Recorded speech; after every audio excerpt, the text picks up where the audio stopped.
Hi, folks. Ken Michaels here with you on my YouTube channel. Thanks again for joining us. It's a blast doing this for you. Hopefully, bringing you interviews every single week. And our last show, we had a special guest that we're bringing back because there's so much to talk about. Where his work with John and Yoko and the band he was in, Elephant's Memory, are concerned. There's something to be said about not only Elephant's Memory, but like members of Wings. Even if you were a fourth and fifth member of Wings and you were only there for 2, 3 years, there's a lot of ground to cover. So much activity happened. And certainly that is the case with Elephant's Memory and John and Yoko. So we welcome back to my YouTube channel, Gary Van SCYOC. Hi, Gary. Thanks, Ken. Good morning. On the last interview, we talked a lot about the Sometime in New York City sessions, and I want to ask one final question about that. I say final now, but I'm going to come back to it at some point. But Sure. since on half of that album, those were listed as John and Yoko compositions, did you ever get to see John and Yoko write songs together? Maybe from scratch or in the middle of development, or were the songs already finished by the time that you went to the studio with them? I only knew them as songs that they brought in at 7 o'clock when I had to hit the studio every night at the record plant. They Mm, would come in with their shuffling their papers, and I might see them over in the corner changing a word or two occasionally, but I was never privy to being at the Dakota or anywhere where I saw them, and in the conceptual stages of writing the lyrics out or this and that. right. I find it fascinating, especially with a recent documentary, Above Us Only Sky, on the Imagine sessions. There are moments when Yoko is making suggestions to John during the sessions. And so Right, just to right. see that visually, and you were there with the two of them. And if you take a look at Sometime in New York City, half the album was written either just by John or just by Yoko. The other half they wrote together. So it would Right. have been interesting to see them write those songs together. Oh, most definitely. I feel like I did, but like I said, they were pretty much finished lyrically when they got to the studio at 7 o'clock every night. Right. Okay. Now, musically, not the case. We had a lot of musical changes to shuffle around with the band, but I don't remember anything real lyric dilemmas or anything like that. Okay. As a All matter right. of fact, I think May Pang would give us lyric sheets pretty much at the beginning of the sessions. Hmm. Something like, Woman is the Nigger of the World, which was, Yoko's idea. Right. I would think that the melody came from John and, the lyrics from Yoko and John combined. I I agree. just, Yeah. Yep. that's how my ears respond, being so familiar with John's melodies and all. And, so, but it would have been Well, interesting to hear those songs we've been done from scratch. studying them in depth for how many years now, so I think we got a pretty good beat on what's going Yeah, most of my life. on. That's true. Where Yoko's album is concerned, and she released a double album that you guys were on, Approximately Infinite Universe, which came out in January of 1973. I've said on numerous occasions it's my favorite Yoko album, although I let myself change my opinion, if that ever does happen. But there's so much on that album that, it's like every song is really strong to me. And it's just so varied in the musical styles. But what were your initial impressions of Yoko? And this can go back to, you know, when you first started working with her and her music. And did you have a completely different perception of her when you actually started working in the studio with her? I think it changed a little bit, Ken, when we actually got to the record plant. That was early in October, I believe, of 72 to start with her stuff. I was a little nervous about it because I was afraid she'd come up with a couple of clunkers and we wouldn't be able to do anything with it. Hmm. But it turned out to be totally the opposite of that. I mean, we got so inspired by her ideas, and even some of the musical progressions that she brought in on piano. Hmm. Uh, Now, I have to say up front that Adam Ippolito, our keyboard player, was an amazing uh, person to interpret a lot of our musical arrangements and chord progressions and made countless changes, Hmm. but nothing major that would, make him want to have credits. I mean, writing credits or anything. But in terms of adding arrangements and little twists and turns here and there, Adam did. They would work together for maybe they'd go by themselves in the corner and work 40 minutes on polishing something up, an aspect of one of the songs and this and that. And so I have to give him a lot of credit, but I was really inspired. We all were. By the time we got to October, gosh, we had done some time in New York City. We had done Mike Douglas, the Cabot, the live concert, the Elephant's Memory Apple album. We had spent so many hours in the studio with them. We Right. were like ultra comfortable, Good. It was Yeah. like a family by that point. Was there a big difference in working on Yoko songs from Sometime in New York City and then Approximately Infinite Universe, or was it just the same atmosphere? Better atmosphere either, because we didn't have Rudolph Nureyev and Jackie Kennedy Onassis and all those people and the Secret Service guys hanging out. And the only welcome person that I was actually excited to see in the midst of those 2 weeks or however long it took us, it ran into from October into November, was Mick Jagger. He would stop by and hang out for a little while. That was exciting. Sometimes we would just stop the session and jam with Mick for 2 or 3 hours. And it was just a ball just seeing those two. You look to your left and there's John. You look to your right, there's Mick. It was like, I'm in heaven. It's unbelievable. Boy, As a studio player, it was just exciting. I hope that stuff comes out someday. I think so. There's some on the bootlegs. There's a little of that jam on one of the bootlegs. Okay. But in terms of like when we were talking about Sometime in New York City and Yoko songs on there, you had said to me that Yoko was in control of the arrangement of her songs, but John was more behind the console and doing, the mixing, although, you had engineers too. Oh, great ones. Yeah, We had Jack Douglas on Approximately Infinite. So, right.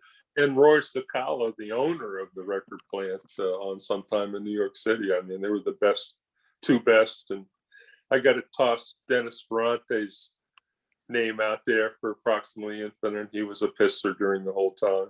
Yeah, you know that me and my wife Joanne, we were good friends with Dennis. He was a blast to hang out What a with. guy. Just so thankful. And he later on, he helped me produce my single, Jacktown Fair, on my release, Pop Goes the Elephant. Yeah, yeah. Just a few months before he passed away. Did the arrangements on Yoko's album, were they, like I was saying before, did John have any influence at all, really, in the way those songs were structured? Did he have any creative input on her songs? I'm sure he did, but it might have been, like before they got there, maybe that he had helped her. I didn't witness that. Like I said, I really don't know. I mean, I assume that he would help her on all of the musical portions of her songs. Uh-huh. But we took a lot more time, Ken, on polishing the arrangements. As I said, Adam Ippolito helped her. And it was really a lot faster on Sometime in New York City.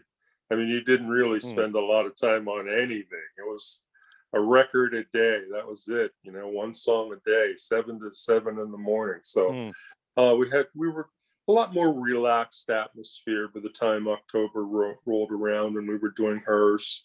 We could take some time here and there to try a couple of things and maybe do a take on it to see what it sounded like and then make a final decision. We didn't have that luxury on Sometime in New York City.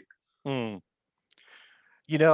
of the things that I love about Approximately Infinite Universe, I mentioned the variety that's on there, but for people who seem to think that most of what she's done in her career is the screaming, listen to these ballads that are on here, like Winter Song and I Want My Love to Rest Tonight. Right. And whatever Adam brought on the piano there was just right. Well, So she sure, we had the best keyboard player in town, in my opinion. So, again, I can't emphasize enough how much of a big factor he was.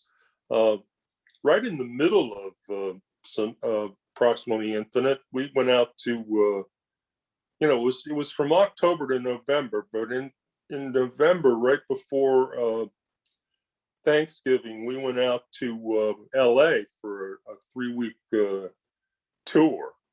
And we did that huge concert out in Los Angeles. It's a famous concert. It's supposed to be, the ultra K-rock concert at LA Coliseum. The lineup of people were just unbelievable, from the Bee Gees to Cher to, everybody and their friends were on that concert. I think there were like 15 acts on it. okay. We were lucky to get, and the thrill for us was John couldn't, of course, come to our concerts or play with us because of the green card situation. So, but on that particular one, I remember I didn't even know he was doing this. They were doing it, but we were on stage, like getting our final tune up, and all of a sudden I hear John and Yoko on the loud PA address system introducing us on the phone from New York. It was really exciting. People How just sweet. really got off on that. It's too bad he couldn't be there, but it was the next best thing. Yeah. And how nice of them to do this. yeah, it was really a nice, sweet thing to do for them, because, a lot of people still weren't really sure who we were, or who are these masked men that are playing with a Beatle and Yoko, Yeah. I want to make sure that I mention something, because in our last interview, I was talking about the string arrangements that were on Sometime in New York City, and you had said you hadn't, that happened after your sessions. That was all done afterwards. Yeah, I really wasn't there for it. So if you look at the credits in Sometime in New York City, and also on Approximately Infinite Universe, there's a guy mentioned named Ron Frangipane. Frangipane? Sorry if I'm not pronouncing it right. right, yeah, I But didn't know where to go with that either. I just Googled his name, and I found out that he was a studio musician who played with Janis Ian, Diana Ross, Gene Simmons, Grace Slick, Melanie, and others. He also played on the Archies recording of Sugar Sugar. And from that, he formed a production company with Ron Dante, and they wrote jingles and Exactly. produced jingles. And he also taught music at Monmouth University in New Jersey. And sadly, he passed away in April of 2020 from COVID. So give a lot of credit to the work that Ron did on both those albums. Amazing arranger. He was definitely 802. I know that. I've found that out. And but great job on the research. I came up with pretty much exactly the same thing. We were talking about Phil Spector, and I'm thinking, well, that must be Phil's idea on Woman is the Negro of the World. And, so that's just how my mind works, thinking of the Phil Spector sound in my head. So, but yeah, you look this up Right. and you find out. But just on Approximately Infinite Universe, Winter Song, the string arrangement's beautiful. The title track, it's a lot of really good work that he did It on really that is. album. He was very strong. I guess Ron Dante knew his stuff, huh? Yeah. Pulling him in. Another thing that I want to say about Approximately Infinite Universe is that it really feels like a band album.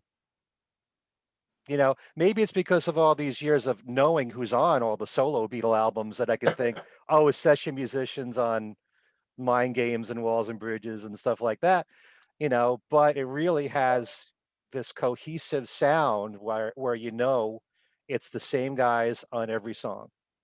Elephant's memory sound. We really hit our stride on there, I think. As I said, doing all that work with them for almost the past year, it helped us in the studio working hard like that to really find out what we were all about as well, as a group.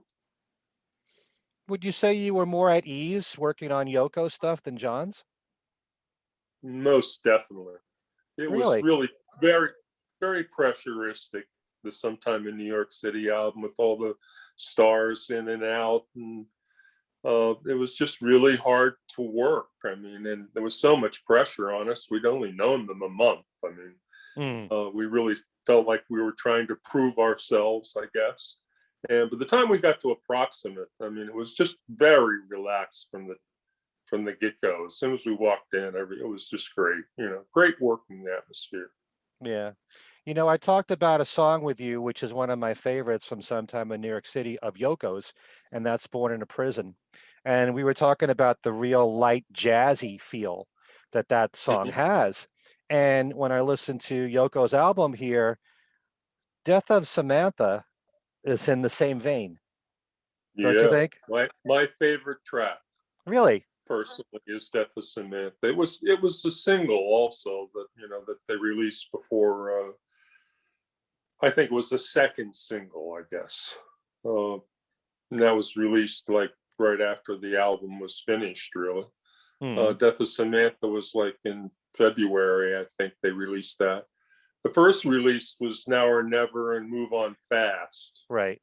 And that was like right after the album was completed. But I was hoping they'd do something with Death of Samantha, because I think everybody in the band just shines on that, including her.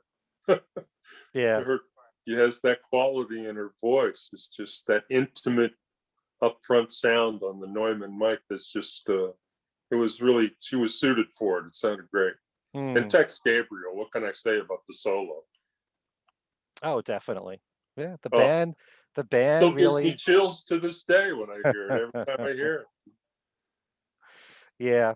Tell me about what you found to be the most, say, challenging songs to work with Yoko. Were Hmm. there any that were a struggle? I don't remember a struggle, but one that kind of threw me a curve. Like I said, we were out, and I think most of the reading you do when you see it, you read up on the album. It's like it was done at the record plant in New York only, but it really, I think they mistakenly they list Butterfly Studios down in the village as where we rehearsed. As they had a mobile truck, like a 16-track mobile truck, and Hmm. somehow somebody got the idea some of the album was recorded there, but it wasn't. It was actually recorded at the record plant in Los Angeles when we were out there. Right. So, and one of the particular ones was Catman. I'll never forget doing Catman at the record plant in LA. It was just, I don't know, something about that song is just so different, I know. It's different, and yet after all these years, I mean, this album is just so, it sounds so contemporary. It's like there's Yeah, nothing, it's true. I guess I'm so used to it. If you listen to Move On Fast, I Uh, mean, any band today, it would sound like a contemporary single, yeah, a contemporary song. that could be the best one in terms of the way the Elephants sound. I think Move On Fast. Mm, Uh, that's just the guitars and bass and the way they mix that. I got to give Jack Douglas some props on that. I mean, it could have been an Aerosmith sound, yeah. the way. I mean, it's just so rocking. I mean, good heavens. Couldn't ask for anything better, and a better engineer than Jack Douglas to do that.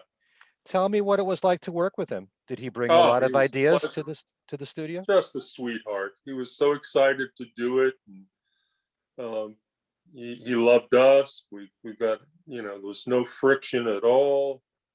Uh, Roy Sakala later in later interviews, like in NYC, the movie, kind of dissed us a little bit. I think he kind of had the feeling that we were a little bit too out there on the drugs or Uh-huh. alcohol, and I didn't have really a couple of good things to say about us. But we had no problems with Jack at all. He was just a sweetheart.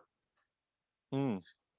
Can you think of any specific moments when he made a suggestion that you used that made a big difference to a particular song? No, because it would be coming from John. It wouldn't have been coming from Jack. He was just strictly taking care of the sound. Hmm. which you should be. Okay. If there were any extracurricular comments, it would have been coming from John. Yeah. Like what are we ordering for dinner and stuff like that. The important stuff.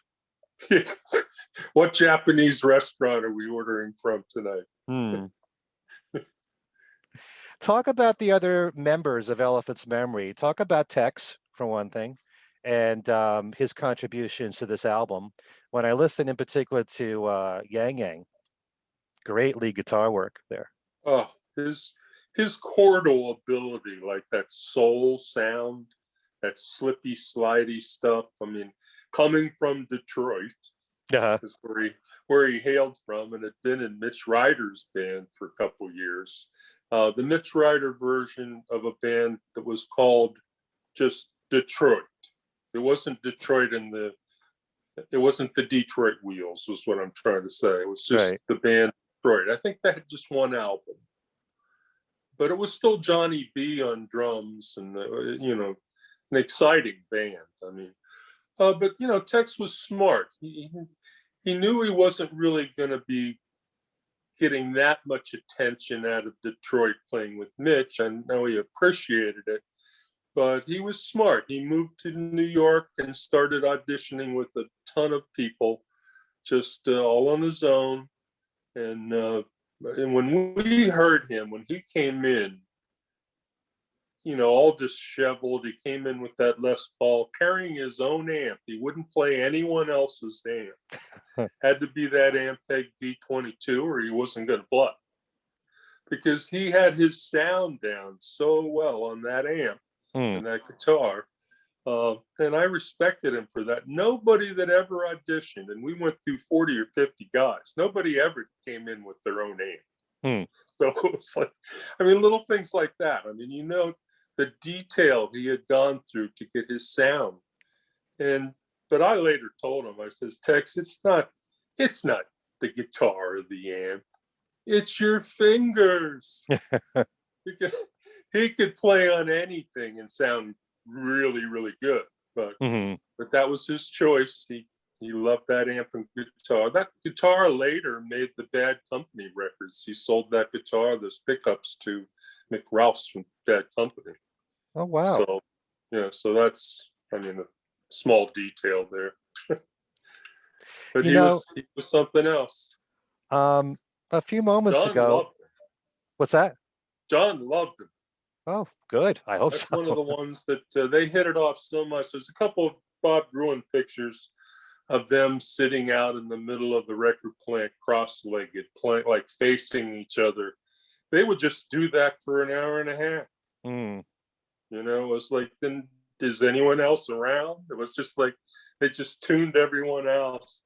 And tragically, both of them had lost their mothers at a young age, and I think they had that in common. And Tex felt that was true and made some comments to me later on about how they had that thing in common, losing their mothers at an early age. And they just had, talk about bonded is what I'm getting at. Yeah. Super bonding going on during the sessions. It was wild. For so many years, people have said that about John and Paul. It's one thing they have in common, because Paul lost his mother at a young age. Yep. Yeah. You talked earlier about Yoko at the piano and working on arrangements with Adam. What was she like as a piano player? We've heard that she was classically trained, and yet other than the one-to-one concert, and by the way, let's just clear this up, because I heard that they pulled the plug on her playing. I know where you're going. Yeah, but that was done in the mixing. That wasn't like they pulled it on stage. I don't know if that got twisted around or not, but okay. I think that was in the mixing of the record. It is hard. They had to deal with two of everything. John had wanted everything to be doubled. Now we're getting into the live thing here. Now we're off the track, but we can circle back. But there was two pianos, obviously Adam and her. So I'm sure there was some conflict in frequencies and the parts that she was playing.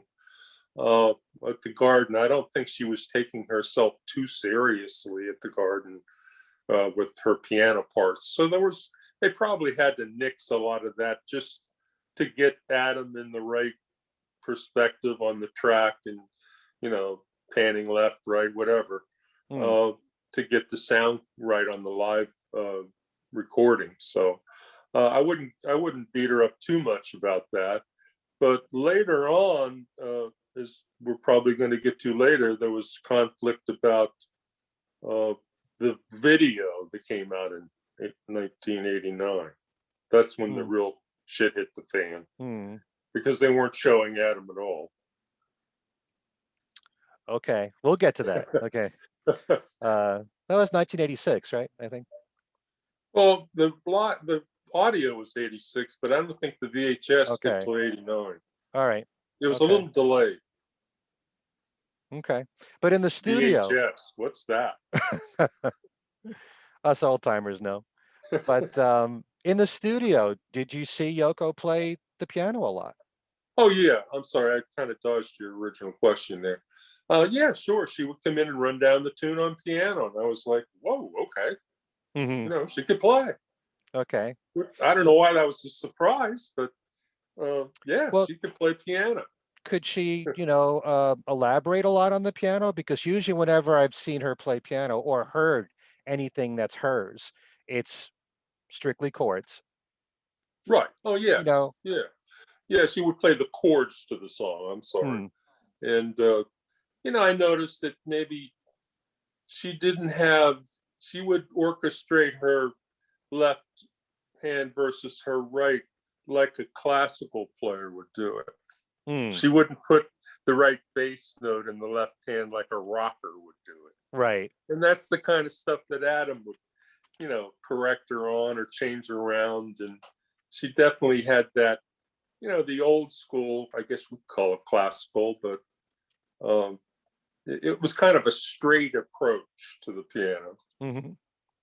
Because the last song on the album, she's playing the piano. Right. Looking over my hotel window, and that's, just basically chords. Right. Yeah. Yeah, so that wasn't a problem for her, with some coaching from Adam, I'm sure. Let Me Count the Ways is another one. Yeah. Where, it's simple piano, but it's just what is needed for the song. Exactly. Yeah. Tell me about Stan and his sax playing. I mean, makes such a big difference on this album. Wow. Stan was just, as we discussed in our part 1 interview, he had so many different styles, and all those songs of hers were all over the map. So again, you couldn't ask for a better saxophone player to come up with, from Move On Fast into the, Winter Song and all those songs. He had an answer for everything. Right. No, I agree. But this music, did it really impress you? Did you get the feeling when you first started working with Yoko that she was able to write so many different styles of songs like what's on this album? Yeah, I always kind of felt like maybe John helped her a little with that at home, with coming up with some of the chords. I mean, I guess I'll never know, or we'll never know. But yeah, I was just shocked, really, to see how musical the woman was at that point. Didn't see it coming. What a pleasant surprise, though. I mean, it really, when you can come up with something harmonically that really makes me want to stop and think 2 or 3 times about how I'm going to approach it on the bass. That didn't happen too often, then during those years for me, because I thought I had that real quick response as a jingle guy or whatever. You didn't have half an hour to come up with a part. You had to nail it right away. And but I had a little time, so I actually had time to just, should I go this direction, like a Motown sound, or more classical, like you mentioned, or how do I approach this in my voice leading? I don't want to get too technical, but And a lot of her stuff, I felt like I wanted to do more approaching the chord from a fourth below, which is more of a classical voice leading approach as to a Motown octave thing or whatever, you know. I just remember those were the kind of decisions I had to be forced to make. But we had time to do it, plenty of time, no problem, no worries. And you could stop any minute at any session and say, give me a few minutes here. And they, you know, and people would just go into their chat until you worked it out. And that was it. Did she always like whatever you came up with on bass, or were there ever times when Never heard a comment ever Huh. from either John or Yoko during my whole time with them. Did John ever say to you like a certain song that you played on was his favorite of your bass playing or anything like that? I remember getting a lot of compliments on Death of Samantha from both John and Yoko. And there's nothing really mind-shattering there bass-wise. It's got a like a modal quality, like an Aeolian kind of mode kind of thing going on. It's in E minor, so that's not surprising. So it's the lowest note on the bass, so you would be doing that a lot. So in first position. So you know, that was always nice to hear something positive. I never heard anything negative, I guess is my point. Never changed anything or came in to the room, you know, like Phil, if it was Phil, he'd be in there in your face probably, but John made sure that we didn't have to worry about that. He was long gone by the time Approximately Infinite came around. One of my favorite songs on Yoko's album is Peter the Dealer. I just love the feeling of that, the rolling piano that Adam brought to it. Right. You know, I always think of Smackwater Jack. It's like it's like her version of that. But that's how my crazy mind works. But any memories about that particular song? I mean, to me, Well, I was kind of that could have surprised been that was like, you know, commercial. Very possibly but have been it some was kind of funny to single. me at the time because you know, we knew Peter. He was there at the sessions. he was literally Peter the Dealer. Oh boy. He was an actual person. And so that was kind of funny, you know. You don't want to go into detail on that, huh? Not really. But thank God for Peter. So when you look back right now at this double album, or you know, you mentioned Death of Samantha, what songs really, you know, stand out for you as your favorites? Move On Fast, because of the way Tex and I did the ensemble guitar bass riffs and the energy of that song. It was right down our alley because it had that Motown feel. That driving Motown, you know, that kind of feel. Okay. And that was a lot of fun to play. Death of Samantha, I mentioned. Catman was a lot of fun. Geez, I don't have the list in front of me. What are some of the others? You're the expert on this. What about Air Talk? That was No, I kind don't of have any memories of that really. That it's wasn't kind of anything. strange. It almost feels like a reggae-ish kind of song to me. Yeah, well, that was one of the things that Elephant's Memory was experimenting with. You know, that was we had reggae songs earlier in the year on our Apple album that John produced for us. Plastic Ono Band was a reggae song. We were heavily into examining reggae that year of 1972, which is kind of way ahead of our time, really. I mean, to be experimenting and being confident enough to play a reggae feel in the studio in 1972 was pretty cool, I think, thinking back. I think about, you know, a song like Israelites was a hit around 1968, 69. And you also had, you know, earlier examples, you know, maybe I Can See Clearly Now I was just getting ready to say that. has that Yeah, kind of, you know, reggae definitely. sound to it. Yep. But yeah, looking at the track listing here, What a Mess. I like What a Mess a lot. It's kind of novelty-esque, you know. The novelty ones, yeah, they seem to go by fast, but you just kind of, do the best you can and kind of laugh a little bit after it. She had that whimsical kind of thing going on too. She didn't take herself too seriously. Right. That's part of the appeal to me of Yoko. Yeah. She's serious about her art, and then she can laugh about herself. If they hadn't had the nerve to extend it and do a double album, we might not be talking about a lot of this stuff the way that it is, because she might have been forced to cut songs and stuff, and we might not have heard a little bit different side of her that we have been able to do. It is kind of unusual that she had the freedom to do a double album. It is. I mean, Paul McCartney, I'm sure Red Rose Speedway was supposed to be a double album, and they trimmed it down to one because the record company, well, they felt that he couldn't sell a double album that well at that moment. I'm sure the people at Apple were not happy when John extended those sessions, because I think he was kind of sticking it to him, in my opinion, because they had given him so much grief about budgets and stuff on various things up till that point of the year. So it was really coming to a head by October, November of '72. So I think he was kind of sticking it to him a little bit on the budget. I guess so. What a Mess. One of the things I like about What a Mess is at the very end of the song, Adam is intentionally playing wrong notes on the piano. Right. Oh, we laughed about that. That was a funny thing. And when that was going down, it was hysterical, And kind Yoko turned John's ears around a little bit on that, I think.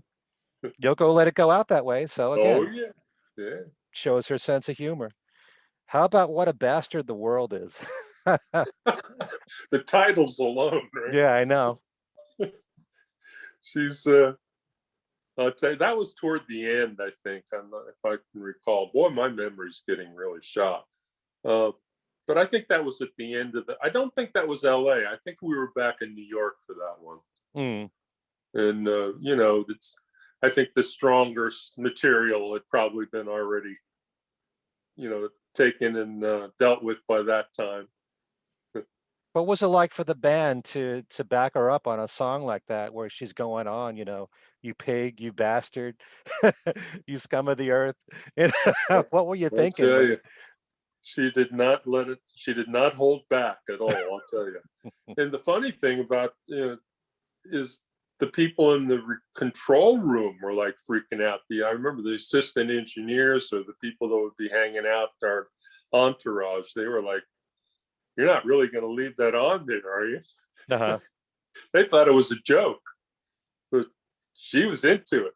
Yeah. Wow. That woman lib thing, man. That woman's lib thing. She was really up front center on that. Yeah. Kite Song is very interesting. She even makes a comment on the talk back about male chauvinist engineer at one point on. Forget what track that is. How Sisters Are Sisters. Yeah. Oh, I'm sorry. Yeah, you're right. Yeah. But you know better than I do, Ken. Oh, that's impossible. I'd rather have been on the session or witnessed it. Oh, when this album first came out, this one song that I was immediately drawn to was "I Felt Like Smashing My Face in a Clear Glass Window."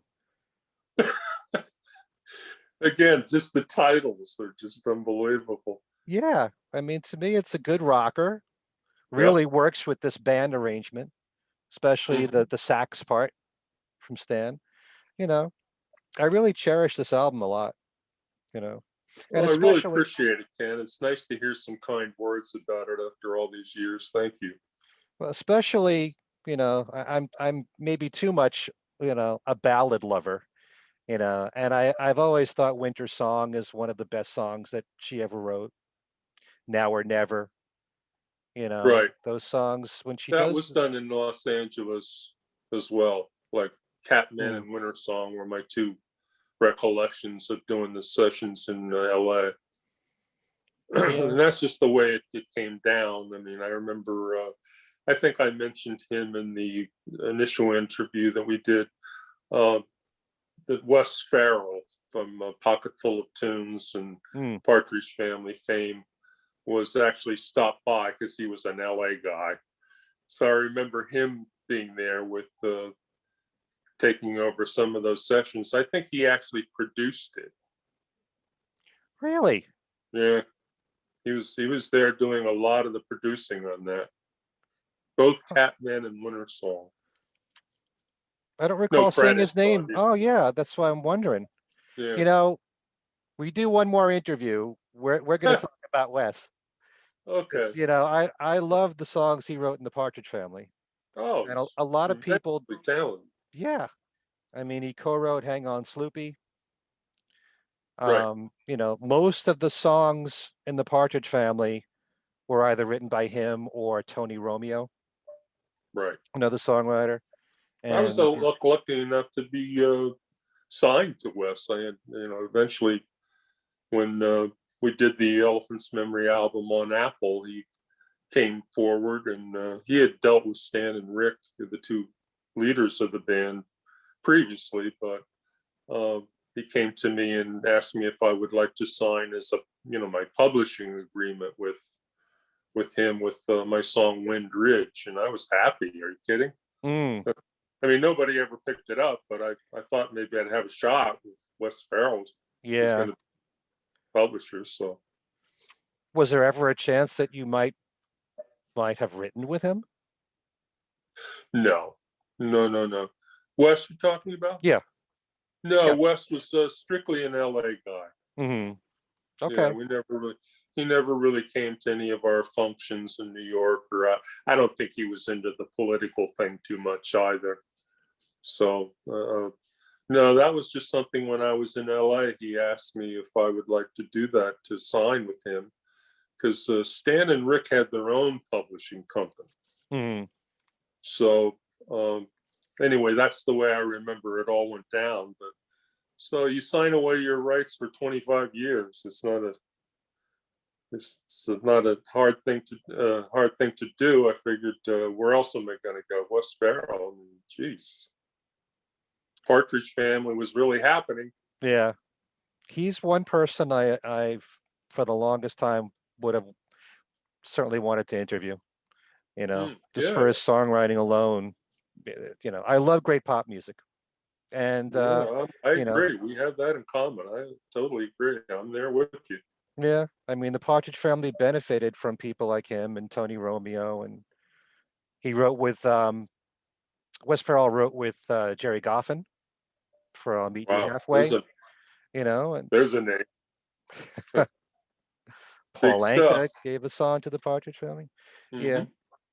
Do you keep up with Yoko's music? Have you followed what she did after? Well, I mean, I kind of woke up when they re-released that one song from the album as a dance song. What was that? Like 30 years later, I forget. Was it Yin Yang? Maybe it's possible. Yeah, I think it might have been Yin Yang. They I don't know whether it was remixed or whatever, how they made that song, but it did. That got my attention. I was curious. That's amazing. I mean, 30 years later, they released that. It went up the charts to like number 17 or 18. It's amazing. Well, she's had a whole new life on the dance charts. Yep. And it's for an audience that doesn't have any built-in prejudices. That don't know don't know her history. And so it works that way. They just take it as face value what it is, and they like it, and that's it. Yeah. But I mean, the albums that she made later on, you didn't follow at all? No, I think that one I'm just mentioning, I think that's on Walking on Thin Ice, that one. So, I only sounds egotistical, but I only look to see if my name's on it. If I'm going to re-release something or use my track or whatever, I'm always interested to know, is it going to be another credit for me, really? Hmm. because all that stuff kind of slowed down. So it was always nice when something came out that was re-released on compilation or whatever, to see what tracks they chose or whatever in that. So I think Walking on Thin Ice, and what are some of the other ones that came out later on? You mean Man is albums? You mean a albums woman or just is song? the one that's man, the woman and man. What's that one? My Man? No, can't think Yeah. of it. Are you It talking was about it a was an song? L it was an LP. Season of Glass, It's All Right, Star Hmm. Piece. This is in the 80s. Feeling the Space in the 70s. That was right after Approximately Hmm. Infinite Universe. There's About man is the woman or something. Man is, not I every can't. man has a woman. Yeah, Yeah, that was her song on Double Fantasy. And right. then there was a tribute to Yoko called Every Man, where a lot of artists covered Yoko songs. And it has Yeah, Harry Nilsson doing, I think, 3 of Yoko songs. It has right. John's version of Every Man Has a Woman on there Yeah, from the that's what I'm same thinking of. sessions. Yeah, Yeah, with the sorry, same backing tracks. blanked out on that. That's Exactly. okay. I knew the man, woman's. That's been Okay, a while ago. why don't we move on fast to Hmm. the one-to-one concert? And you've told me many times that this was really like kind of the kickoff concert of what the tour was going to be. Can you tell me a little bit more about whatever discussions might have been said with Elephant's Memory and with John and Yoko? Because, you know, we could have had a tour out of the Sometime in New York City sessions, what was to Most follow. definitely, and it was planned that way. I mean, I can remember one of my things every week was going down to 48th Street to touch base with, the guys at Manny's Music on 48th Street about equipment for the tour. So Mm, this was something that was front and center between John, the road crew, and us about getting the right gear together for the tour. Now, and then it was all about rehearsing for the tour. It wasn't about rehearsing for the Garden. We didn't even know we were going to play the mm, Garden. That just something that came up within maybe 2.5 weeks out. okay. You so that was just an afterthought, really. We were rehearsing songs seriously for the tour, and John was trying to make decisions on gear and what amp he was going to use and guitars. And this is something we talked about for hours every day at Butterfly Studio. And, we thought we were gearing up for a tour. And Hmm. as far as he was concerned, we were as well. It would be, let's talk about the tour for an hour or two. And sorry, I got to leave to go see my lawyer about getting the green card straightened out. Yeah. Or you'd miss him the next day at rehearsal because they had to fly to Houston to look up on Yoko's daughter, Kyoko. She was Mm, missing and running all over the place with Tony Cox at the time. So they were right. trying to nail that thing down. So there was a lot of things going on simultaneously. Uh, we were thinking the fall, for a tour, but it just became more ridiculous every day. You call up, we got to put it off till next week, and then we'd be putting off the rehearsals because they were running around for the green card or Kyoko. Mm. And the time just started flying by, Ken. It was just, it pained you every day because you just wanted to get that together and get it going. Yeah. There was never any talk about a promoter behind the tour or any dates that you saw that were being planned or? The big agency in New York, the big booking agency would be coming around sending guys all the time. CMA, I forget what the name of it's escaping me right now. Sorry, I'm That's all becoming right. a geezer at the moment, but Morris Agency. Oh, Sorry. yeah. Yeah. They would be coming around because they sniffed it out. So they were trying to jump on John about that. And our manager, who signed us probably only because we were with John at the time, Steve Lieber, who had done Beatlemania and had Aerosmith at that time. You know, he was always hanging out. He wanted to get his 2 cents in on the tour as well. You could tell he was sniffing around, and John couldn't stand him, so I don't think he stood a chance in hell. But yeah, they were, you know, there was a little undercurrent about a tour, of course, right? I had a record, and we had a record, and he was doing all these TV shows. People were dying, I'm sure, at the time to see him. So yeah, it's just a shame the way it all worked out. So before we continue with one-to-one, when exactly did it end with John and Elephant's Memory? When did John say that this is it, or we're not working together? Well, I got a call from him, and we talked a little bit about him after the little incident after the Approximately Infinite Universe album that was past the election time. Oh, and, that he was kind of gone downhill, and I talked to him, and I could tell something was up. And then it must not have been a month, couple 3 months later, he went to LA, or she was kicked out of the house, however you want to put it. And talked to him then. And then we all got a letter, like in the spring of '73. Okay. Because we really didn't know what was going on. We were still being paid. So that was fine with me. Still getting the checks. So we got a really nice letter. I should have drug that out and read it to you, but in essence, to paraphrase it, it's like, you know, none of this is your fault. It's not going to affect your career, our career, my career. It's something that you guys could never have done anything about. It's totally out of your control. You can't keep a good band down, which I thought was a great quote from John. It was just the warmest letter you'd ever want to receive. I don't know whether what you guys want to do about the equipment, because at that point the tab was like over $100,000, and in '72 that's a lot of stuff. Right. You know, he bought Adam a new Hammond B3, and I remember going to Manny's, not to get too far out on it, but I went to Manny's Music one day, and I picked out one of every bass amp that was made in 1972 and had it delivered to our rehearsal studio. That was the approach we were taking, you know. Carte blanche, I mean, on steroids. Do you still have all that equipment?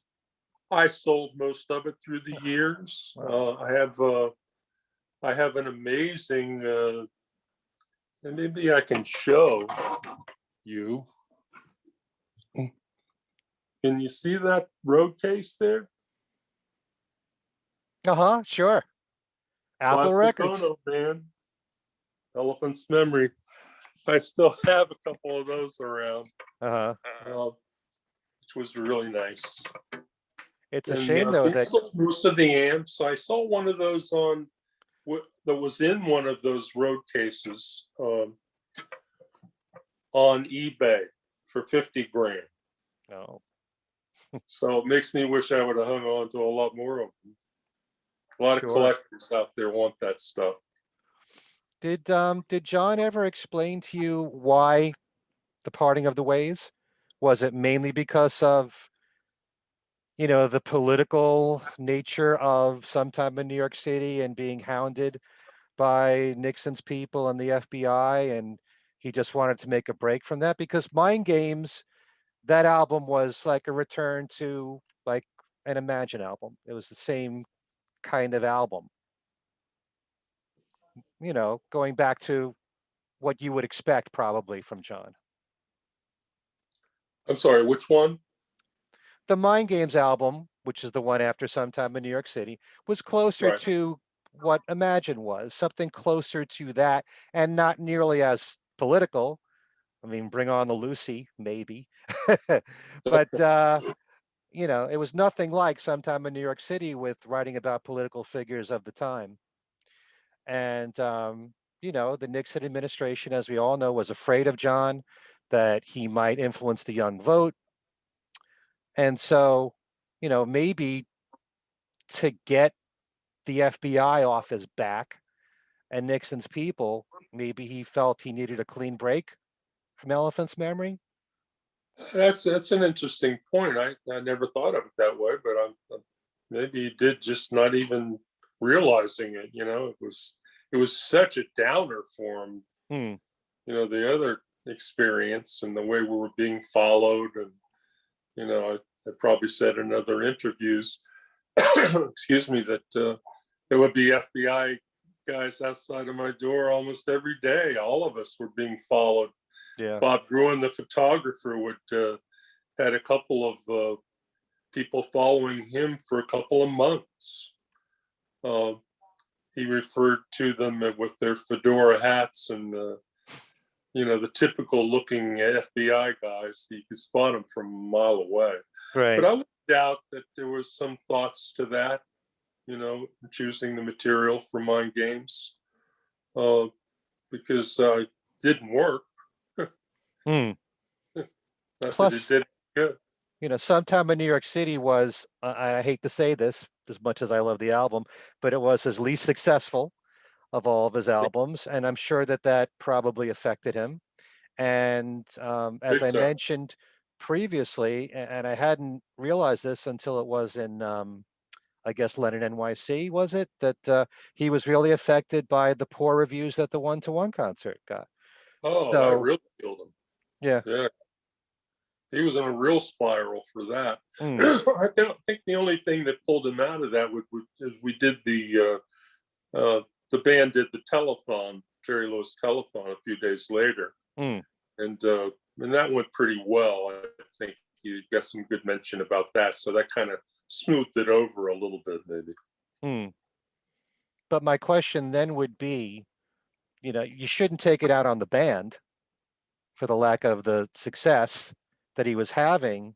He could always change the material and still have Elephant's memory. Yeah, well, Elephants, we got good reviews. It wasn't about us. Right. That was, thank God. And so, yeah, that's the way it went. It was all about the material, really. It wasn't about us, or so he just didn't deal with it very well. I mean, you can imagine why. I mean, so much success previously, and so many accolades and this and that. He just wasn't used to anything negative like that happening, especially on his new turf, New York. He just loved it so much. It's just probably a huge disappointment. And you could just tell when he came into the session the next night after that one review that came out. I forgot, probably the Village Voice. I forget what it was. That he was just not himself. It was definitely affecting him. Yeah.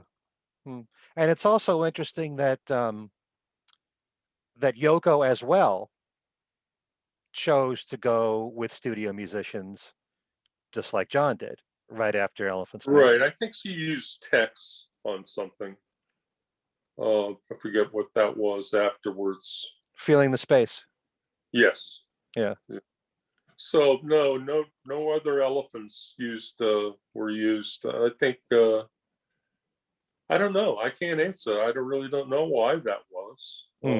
Maybe because he had given us the official parting of the ways letter. Right. Probably had something to do with it.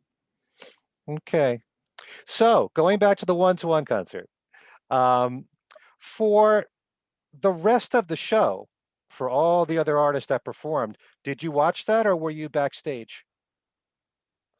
I was backstage for most everything else. Oh, okay. I would love to see the full concert with Stevie Wonder and Shannon and Roberta Flack and those people. People don't realize Elephant's Memory did a half an hour set. Never seen, ever. So So I think it was pretty good too. Okay. Was that professionally shot, the rest of the show? Other There were than you and John and Yoko? two filmings that day. The studio that I mentioned earlier, Butterfly, Hmm. had their own film crew there. And also ABC TV did a Yeah. shoot that day. And I don't know why they ended up, they chose so many things from the afternoon show instead of the evening. The evening was so much better, in my opinion. Hmm.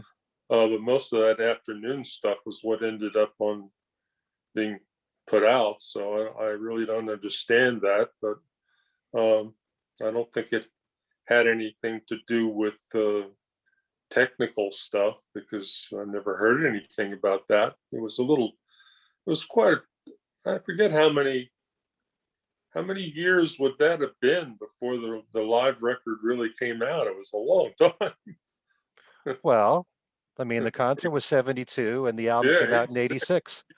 hard to remember by that point, what was good in the afternoon and what was good in the evening at that point. I've zoned out on all that stuff by then. But you can tell a lot of times on the video that what you're hearing isn't what you're seeing. Now, I know stuff like that, small details, but I would have on the wrong shirt. I remember what I played, and I didn't have that shirt on. Obviously had changed shirts in the afternoon to the evening performance, and there were a lot of idiosyncrasies like that when it came out. I remember I was trying to sort through, but we didn't really feel at the time when that came out that they had given the best performances of the band for the audio or video, for that matter.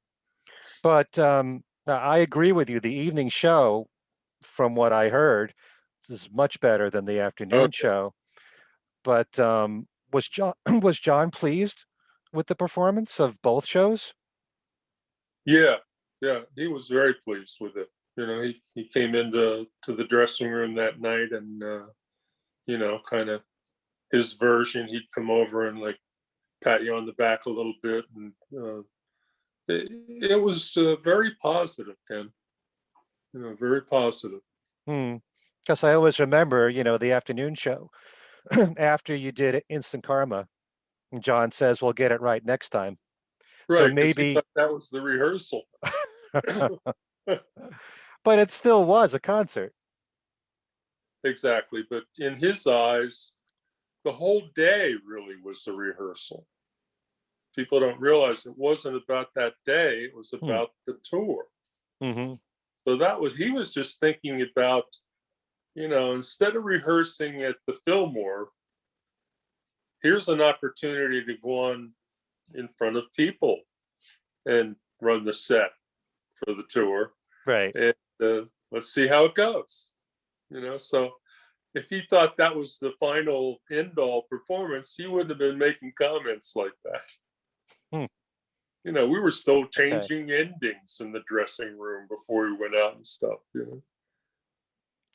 Did you guys talk about the song selection, or did John make up his mind for everything, as well as Yoko? Did you make we any? dealt to death about doing Beatles songs. I probably mentioned this to you before, but the only one we could get him to do was Come Together, which I was thrilled about. But it would have been nice to do a couple other Beatles songs. But I remember saying in one of our interviews that even Paul didn't like to do that many Beatles songs at first when he went out and played live. No, well, the Beatles wanted to prove themselves on their own. They didn't want to have to rely on their Beatle past. And Exactly. so they kind of waited until, especially in the case of Paul, he only did 5 songs, Beatles songs, during the Wings Over America tour, and only in 79 did he start to add a few more after that. But, he wanted to make sure that he could prove himself on his own. And all 4 of them did. So as an artist, I totally understand that. I mean, you really want to feel comfortable with your stuff, and have confidence before you go changing it around. Yeah. But apart from the newer material from Sometime in New York City, he did reach back and do Imagine and It's So Hard.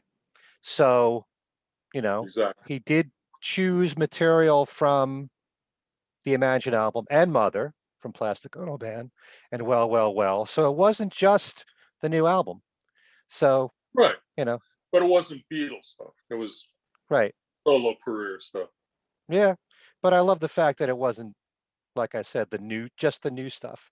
So, but you guys didn't Me talk too. about any of his other solo stuff. You didn't I try to was thrilled mention. when he said he wanted to do Imagine. I mean, hello. Who doesn't want to play bass on Imagine at Madison Right. Square Garden? And And Instant there's Karma. others as well. Well. I mean, just great songs. Mm. And they work so well with this band too. And Instant Karma, another great one. yeah. Huh. Those were singles. Thinking back, I think he was thinking more about doing the singles than, you know what I mean, that had success, like Imagine and Instant Karma and those things. Those aren't on records. Instant Karma, I don't think, was just a single, right? Yeah, Ken? it was strictly Yeah, a single. Imagine yeah, was on the Imagine album. right. So yeah. And Give Peace a Chance, and Single, Cold Turkey. single. So singles, yes. Yeah. But yeah, it's so sad. You and I have talked about this. We lost a tour in 1972. We lost a tour after Double Fantasy. So what little we have of John is so precious now. But I'm still so grateful that we have this, the one-to-one concert. One of the last times I talked to John on the phone was after Double Fantasy and around that time. And, I was asking him, because you could just smell a world tour coming, right? Hmm. And I asked him, do you need me? And he says, well, you'll be the first one that I call, because he was telling me on the phone that he didn't know whether Tony Levin would want to do it or not, because of course, he has a million things going on at the time. Right. And he just didn't, I could tell he just didn't know at that point. They hadn't gotten that far, I guess, about thinking about who would be on it, or whatever, what agency, whatever. But it was definitely, I could tell the way he was talking, that it was definitely something he would look forward to, of course, because the last one got screwed up, with us. Anyway, that was the last time I spoke with him. So you called him? Yeah, I did. I had some, I wanted to send over a cassette tape of some of my new originals to the Dakota. I wanted him to listen and just give me a heads up on anything he suggested or heard, or give me some kind of guidance. Who better to ask, right? Yeah. Because he had picked my song, "The Wind Ridge," as the single from the Elephant's Memory album. So I figured, hey, if you like my stuff then, let me see what he likes now, my new stuff. We're going to talk about that in our next interview, about the Elephant's Memory album. But in all that time from 72, when you got that letter from John, well, that was 73. Right. Through that phone call, did you ever communicate with John? No, because it was the crazy LA stuff, and I really didn't. We kind of went dark there for a while. What about Yoko? 5 years with Sean and that stuff, but I didn't really feel it was appropriate to just call him up and what's going on? Do you need me? I mean, I knew it was not happening. Yeah. Kind of no, that's waste cool. of time at that point. You wanted to give him his space, which he was entitled to. And it's kind of cool how everybody did that. And Yoko, have you kept in touch with her? Well, yeah, but sporadically. We sat beside each other, or actually she sat in front of me in a row with the Imagine movie release. Imagine John Lennon. Yeah. Yeah. It's 86, I think. The release party for that, or whatever you call it, the premiere, or whatever you want to call it. And we've always had kind words. I mean, she always speaks very highly of me when I run into people that have seen her and discussed the band, like Shannon Mcdonald. Sure. Ran into her and spoke very highly of me. I forget how she put it. I was a wonderful gentleman. But boy, if she only knew. But it's always good to hear that stuff. I mean, again, I just never really felt like I should just call her up and,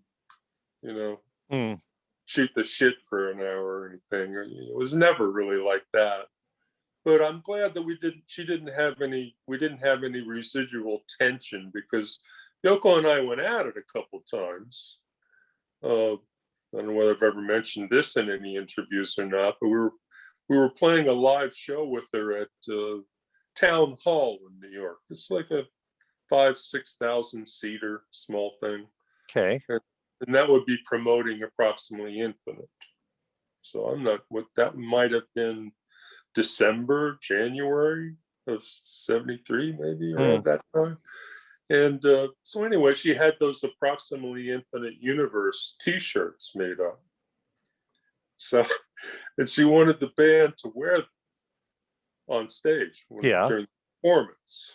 So it was around the time she was doing the climbing in the bag and all that kind of wild stuff, that artsy stuff she was doing. But anyway, the road manager, Bob Bruin's wife, actually was handling her at the time.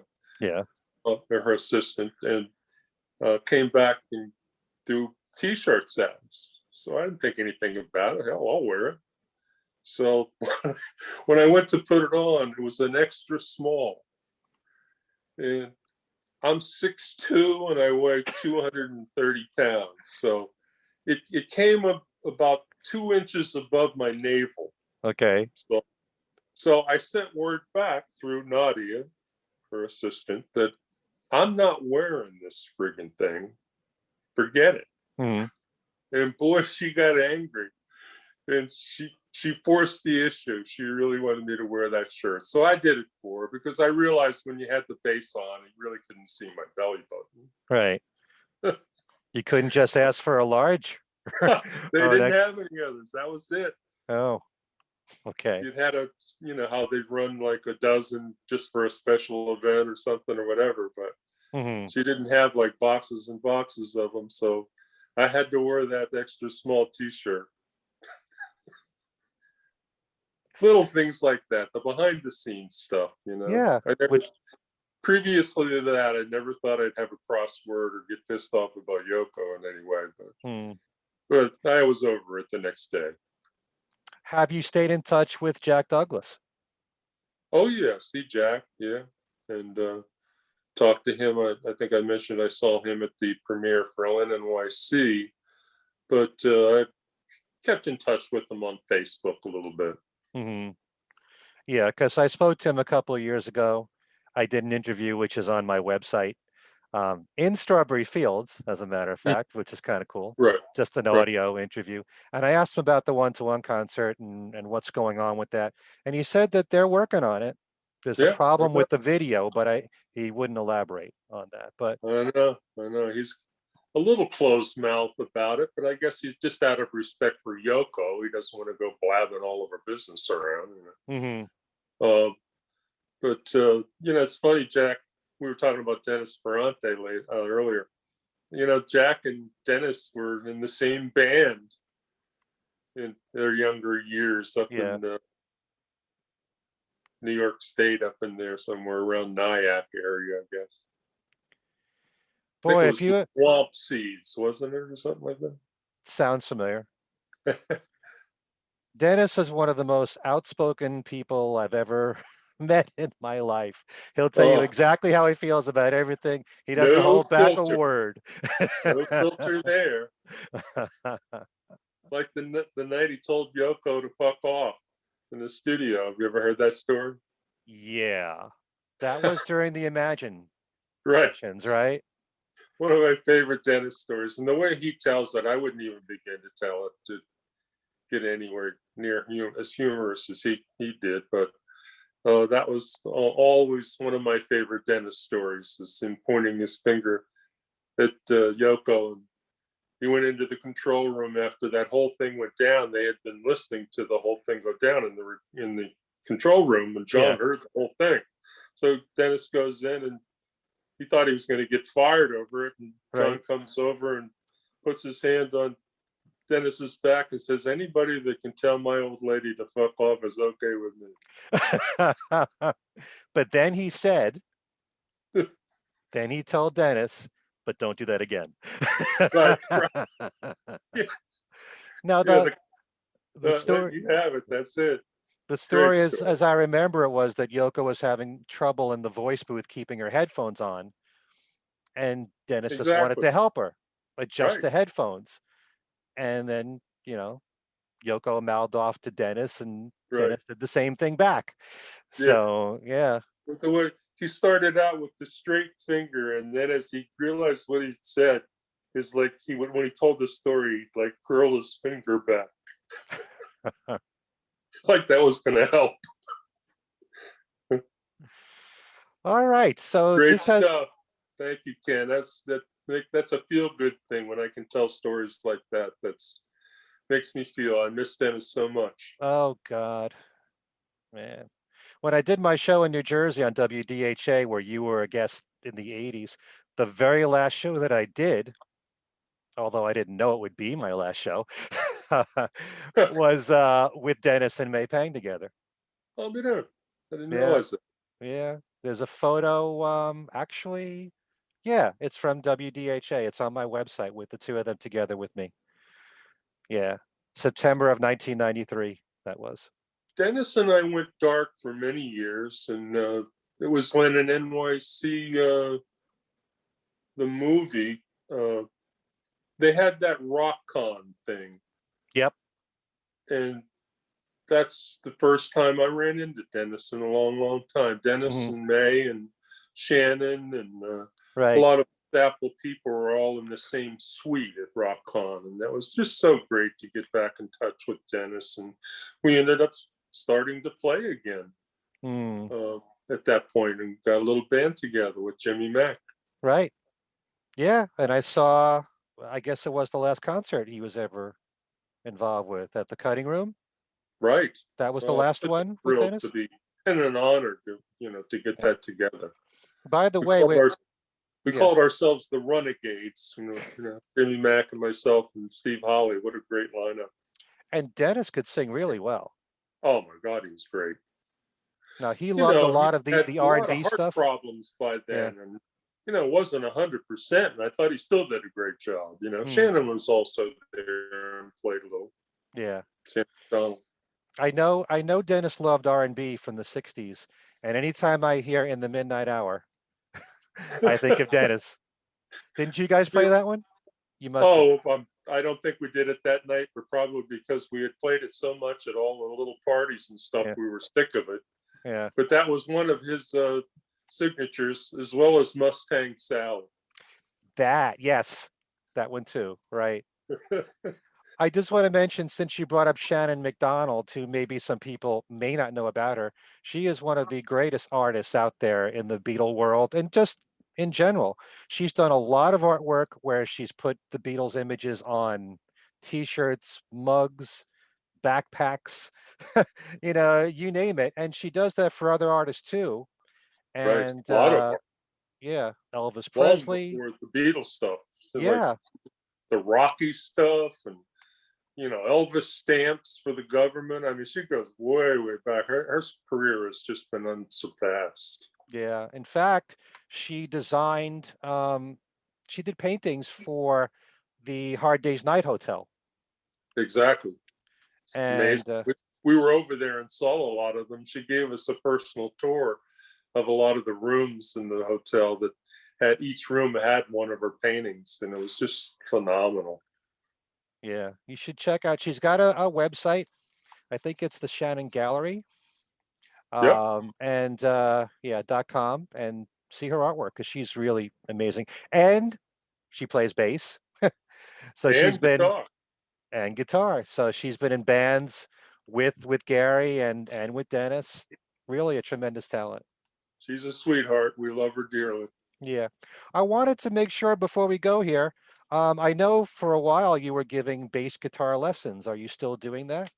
And No, I put a total halt to that. I'm not going to okay. go back until I have my vaccines and can do it in person again. I don't really feel I have the need to do anything over the internet. It's not an easy thing to do for Hmm. bass anyway. Bass frequencies don't travel very well over, over an iPhone. So thank God for this Zoom thing, though. I really appreciate you asking me to do these. It's been really a lot to look forward to.